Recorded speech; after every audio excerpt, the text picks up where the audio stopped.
hanyuma hano mu gitabo cy'abami tubona bishitse iby'Imana yavuze birasohora. Ntabwo ari umugani, ibi ni ibintu byabaye. Reka nagusabe uzingure Bibiliya yawe mu gitabo cy'abami ba kabiri igice cya 6 ku murongo wa 28 niho duhera gusoma. Ndasoma mu izina ry'Umwami wacu Yesu Kristo. Haravuga ngo umwami yongera aramubaza ati mbega niki? Aramwishyura ati uyu mugore yambariye ngo ninzane umwana wanje tumurye, ngo ejo tuzorya uwiwe. Nuko duteka umwana wanje turamurya. Bukeye bwaho ndamubarira ntizana umwana wawe tumurye. None yagiye kumunyegeza. Maze umwami yumvise uwo mugore yitantamurira ko impuzu ziwe. Nuko arahita ku nzitiro, abantu baravye babona yambaye amagunira imbere mu mubiri. Imana idufashe, reka dusenga Imana.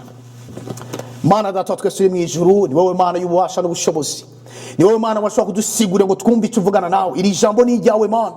Ni wowe uzi impamvu iri jambo ryanditswe. None Mana ndagusabye ngo usigurire ubwoko bwawe kugira ngo umwe wese atari icyo uvugana nawe muri bino bihe bikomeye turimo tubona ibintu birengeye kamere ko mwana mu gutahura, ariko dutahuze n'ivyo umwasi yazibiza byose Mana ngo nirutahure kugira ngo ijambo rya Mana rikize benshi, rifashe benshi. Mu izina ry'Umwami wacu Yesu Kristo twagushimiye. Amen. Hano tubonye amajambo akomeye cyane. Tubonye iyi nkuru isize ubwenge ngo uyu mugore atabaza umwami, aramubwira ati mwami ntabara. Umwami arabaza ndagutabare mu bigati, mbega Imana itagutabaye jewe nagutabara gute? Kubera iki ibihe bari barimwo ngo umwami wenyene yambaye amagunira, we ubwo kwitaba ntera bishoboye yumva kuja gutabara uwundi ari kintu kitoroshe.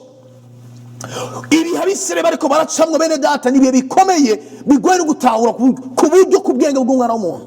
Ngo uyu mugore abwira umwami ngo bagize imigambi n'uyundi mugore mugenzi we, inzara yamaze kuba inzara, baravugana ngo nibarya umwana wiwe, ngo hama bukeye bazorya umwana wo mugore wundi, ngo bafata umwana baramuteka. Bene data ibintu bisize ubwenge. Aha hantu nazi nuko ndahasoma byarandenze. Ni gute umuvyeyi yatwaye inda amezi 9 n'ibisengere bibabaza umuvyeyi karibaruka, umugore yaba ari n'umugabo ho kumbe twari kuvuga ngo ntibazi ibise by'inda, ariko umugore ni sinda nabitaho ukuntu umuvyeyi yaciye muri ivyo bihe yofata umwana yavyaye akamubaga, akamufata akakebagura umwana wiwe, agashira mu isafuriya, agateka, akarindira ko bisha bigasha, akarura umwana yavyaye, agashira ku isahani akarya. Ibi bintu navyo byandenze. Hari inkuru dusoma muri Bibiliya ukibaza ati ibi bintu by'ukuri byabayeho, ariko nakubwira yuko iri ni ijambo ry'Imana. Imana ntibesha, ibi byabayeho. Aho umugore yavyaye umwana wiwe, nivyo bihe turimo. Ibihe turimo bene data birenze ukwemera. Abantu bari kuryana ku mugaragaro. Abantu ibintu turiko turabona birenze ukuntu bisigura n'ubwenge bw'abantu. Aba bari abantu Israeli yari ihanga ryatoranijwe n'Imana, ntabwo bari abanyamahanga. Bari abantu bamenye Imana, bagendanye n'Imana, babonye imirimo ikomeye y'Imana, ibitangaza Imana ikora, ariko bava ku Mana binjira mu zindi nzira bituma bahinduka baba nk'ibikoko byo mw'ishamba. Nibari bakiri nk'abana b'abantu. Twatambwe mu nzira y'agakiza nziza, abantu bamenye Imana, ariko uyu munsi abantu bamaze kuva mu gakiza. Abo twari twiziye bari imbere yacu bahindutse nk'ibikoko, barimo barya abantu. Abo kwita ngo n'abavyeyi bo mu mwuka barimo barya abana babo bahamagariwe kurera, bahamagariwe gufasha ngo batere baje imbere, barimo barabarya. Iki gihe turimo giteye ubwoba, ni igihe c'inzara ikomeye, inzara y'umwuka n'inzara y'inda. Ijambo ry'Imana rivuga ngo Imana y'abakorera n'inda zabo, arabo dufise bari imbere babaye amabingira. Yesu aravuga ngo ndabarungitse mu mabingira muri nk'intama, ngo mugire ubwenge nk'ubw'inzoka, ariko mutagira karohe nk'inuma. Ni igihe cyo kugira ubwenge bene data, ntufe gukurikira umuntu gusa ngo nuko ari umuvyeyi. Wowe wita umuvyeyi, ejo azohindukira akurye. Twabonye abana benshi b'abakobwa bafite ibibazo bikomeye. Uyu munsi bafise abana base batazwi, bamwe bazitewe inda nabo bari biziga kara abavyeyi, bamwe bababwirije ubutumwa bwiza barakizwa, ariko babitegereza babonamo ibindi inyungu zabo baronderamwo. Ntabwo ari umuntu wese ari mu gikorwa c'Imana arondera inyungu z'Imana, hari abafise izindi inyungu baronderamwo. Ijambo ry'Imana riratubwira duha akarorero keza mu gitabo cy'Abami ba mbere 3:16. Iyi ni inkuru mwese muzi, abantu benshi murayizi. Abagore babiri ngo bari bamaraya bavyara abana babiri, ngo umwe ajyama ku mwana wiwe arapfa, ngo agenda gutora umwana w'uwundi ngo atangura gukoma induru ngo uyu ni wo mwana wanje uwundi ngo ni umwana wanje. Umwami aravuga ngo nimuzana abo bana, atuma k'igipanga ngo nibamuhimbure bamugabure. Ngo muri ico gihe nyina w'umwana araboneka. Ico navuga si kindi ngiki, uyu mugore atari nyina w'umwana, induru yavuga yari irengeje cyane gose, yakoma induru ngo niyo nyina w'umwana. Iyo butaba ubwenge bw'Imana, umwami ariko mumuhereza akibaza ngo niyo nyina w'umwana. Ibihe turimo bisaba discernment, bisaba ubwenge bw'Imana kugira ngo tumenye umuvyeyi w'ukuri n'umuvyeyi atari w'ukuri. Turiga cyuko ibikorwa ijambo ry'Imana ryamaze gusuzugurwa kubwo abantu bari barahamagawe n'Imana ngo bakore umurimo w'Imana. Uyu munsi ishengero ry'Imana risigaye ribona nk'abamaraya barimo bagwanira abana. Intambara irakomeye hagati y'amashengero, intambara iri mwiraba y'amashengero iteye isoni. Abasigiwe hamwe, babatijwe hamwe, uyu munsi bahindutse abansi bapfa abantu.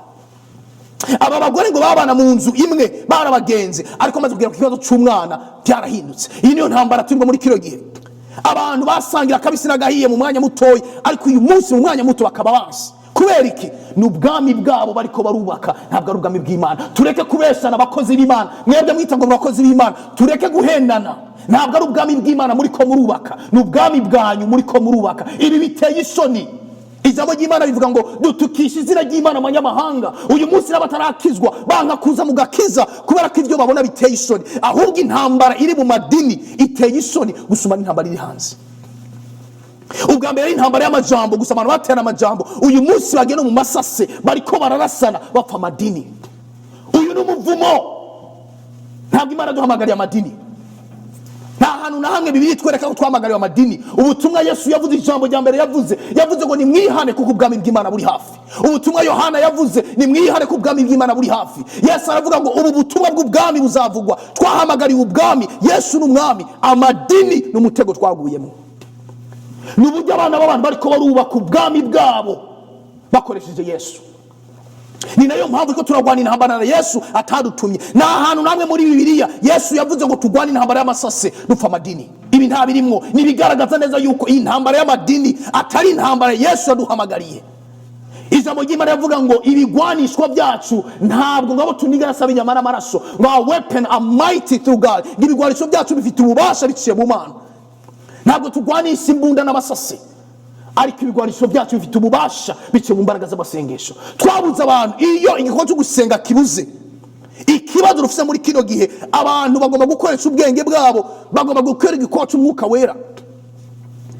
Twabuze umwanya wo gusenga, twazanye amaprogramu atandukanye mu mashengero yo kunezereza abantu kugira abantu tubazane mu bwami bwacu. Ntabwo ari ubwami bwa Kristo.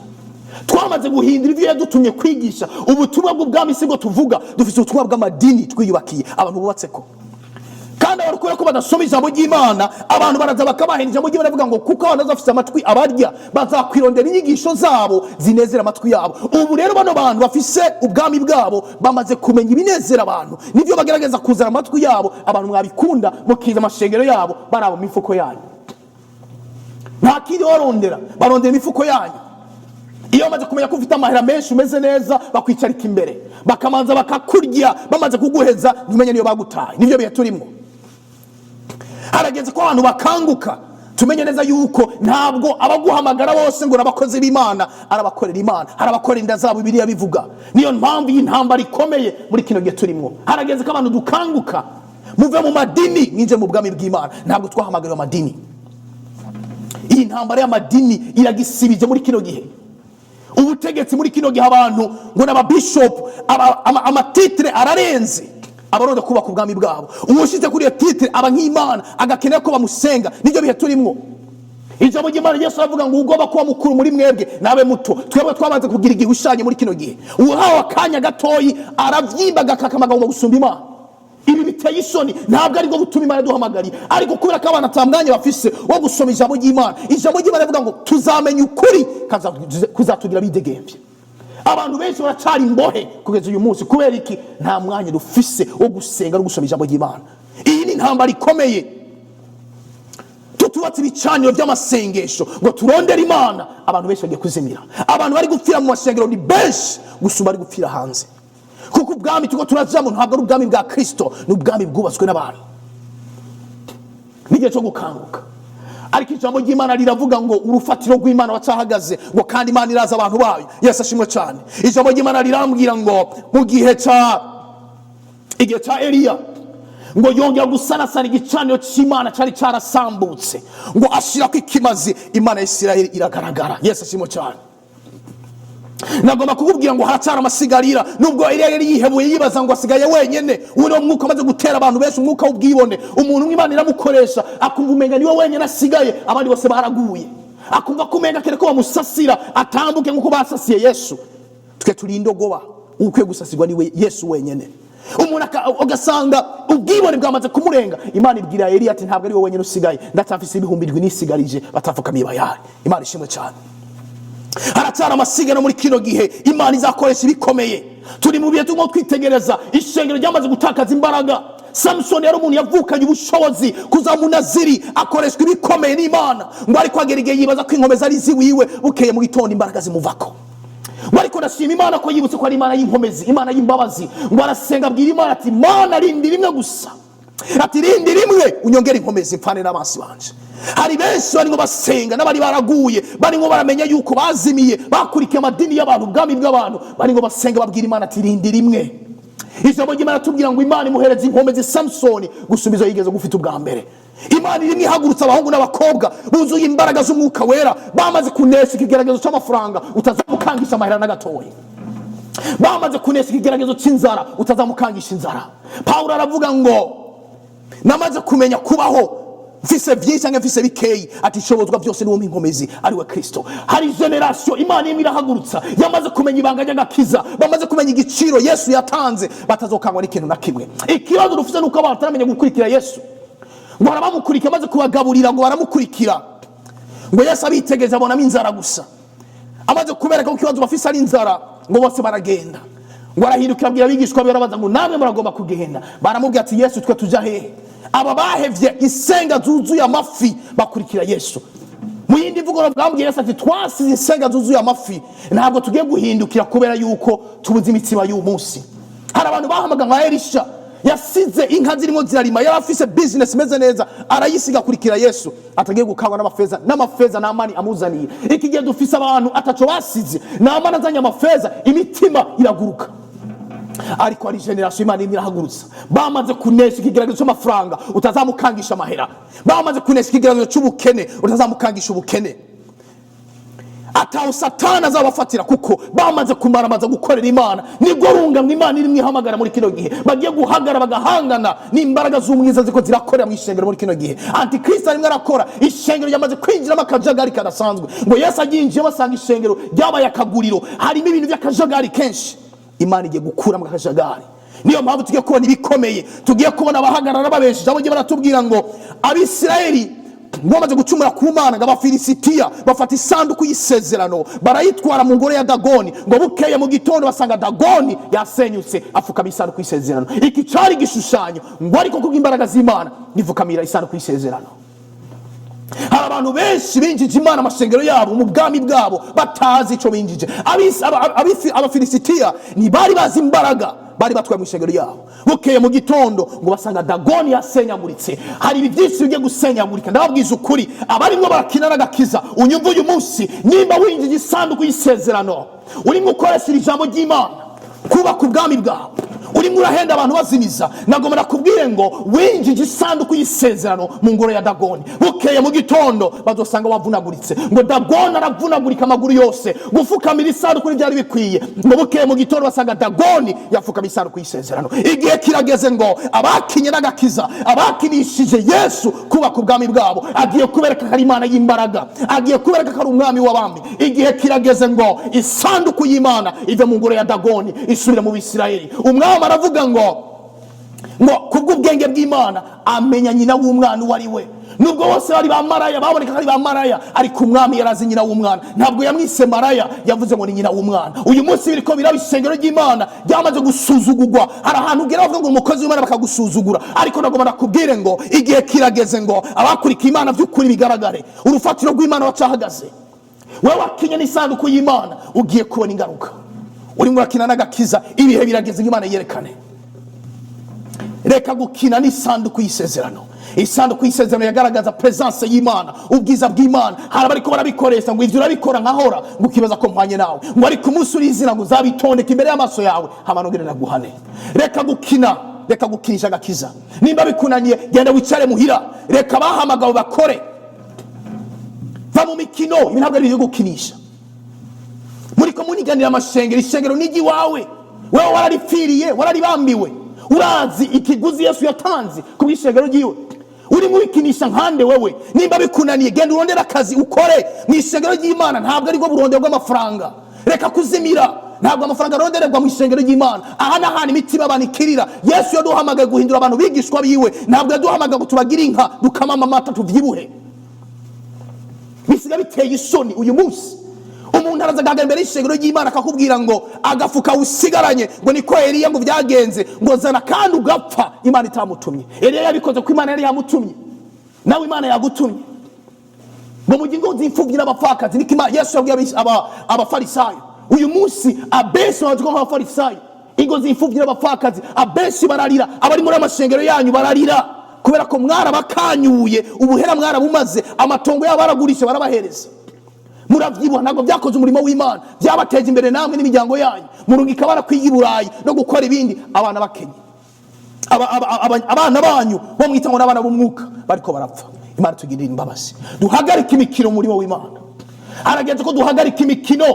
Iri ni ishengero ry'Imana yapfiriye ku musaraba. Yesu yarari babarijwe, yariguze ubugingo bwiwe. Ni warikinaho azakumena umutwe. Ntabwo ari mwarakina, ntabwo kigirige cyo kuvuga ubutumwa gukinisha abantu. Reka gukinisha agakiza. Yesu ntabwo akina. Ni intare y'umuryango wa Yuda. Ni wagomba kuba umwagazi w'intama zo mwagazi w'intama. Ni wagomba kaza nk'intare, azakuzira nk'intare kandi uzabona ko Yesu adakinishwa. Igihe kirageze ngo duhagarike imikino mu murimo w'Imana. Yesu ishengero ryo arari wabaye bene data, byaramuvunye. Imana idufashe cyane. Ni igihe cyo kuva mu madini tukijya mu bwami bw'Imana. Imana idufashe cyane. Ngiye kurangiza nsenga Imana, reka mbasabe muhaguruka uri hose. Abariko barukureka mu biga bwa none mwese muhaguruka aho muri, tugiye gusenga Imana kugira ngo Imana igukure muri ayo mabingira, igukure muri abo bantu bakorera inda zabo. Kurikira Yesu w'ukuri aracariho, atari ku ntebe y'imbabazi. Vamwo muri uwo muriro ukurikire Yesu. Reka gukurikira umuntu, ntabwo ari we yagupfiriye. Namba ari bishop, namba ari apotre, uko ari kose ntabwo yagupfiriye. Nibyo Paulo yavuze ati mbega Yesu aragabayemo ibice, bamwe n'aba Paulo abandi n'aba Kefa n'aba Apollo. Ntabwo Yesu agabuyemo ibice. Dusenga Imana.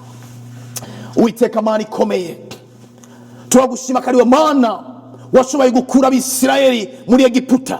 Hari benshi bicaye ahantu bamaze gufatwa na Farao, ariko kubw'imbaraga zawe wamenaguye imbaraga za Farao, ushobora kubarekura mwami Imana. Bararekugwa kubwo bushobozi bwawe. N'aba benshi aho bari baramaze gufatwa bicaye ahantu nko muri Egiputa, atari imbaraga zawe, kuko bamaze kunezerwa no kubarya, badashobora kubarekura. Ariko ndagushira ko imbaraga zawe zafyonze Farao arabarekura. Turagusabye Mana ngo abo bose bakorwa ku bwami bwabo ubusenye, kuko wavuze mwami Mana ngo igitego cy'utatemwa muzakirandura. Tabara abo bana bawe Yesu Satani yamaze kwigarurira bice muri abo bantu barimo bakoresha izina ryawe, gutukisha izina ryawe. Bohora intama zawe Yesu, uri Imana ikomeye. Wavuze ngo umvise amarira n'amaborogo y'Abisirayeli ngo nomanuka nyiro kubakiza. Turagusabye Mana ngo umve gusenga amarira n'amaborogo y'abana bawe mwami. Satani yamwe arakandamiza, ubabohore Mana. Turagushime kuri Imana yo kwizigirwa, uhabwe icubahiro mu izina ry'Umwami wacu Yesu Kristo. Amen.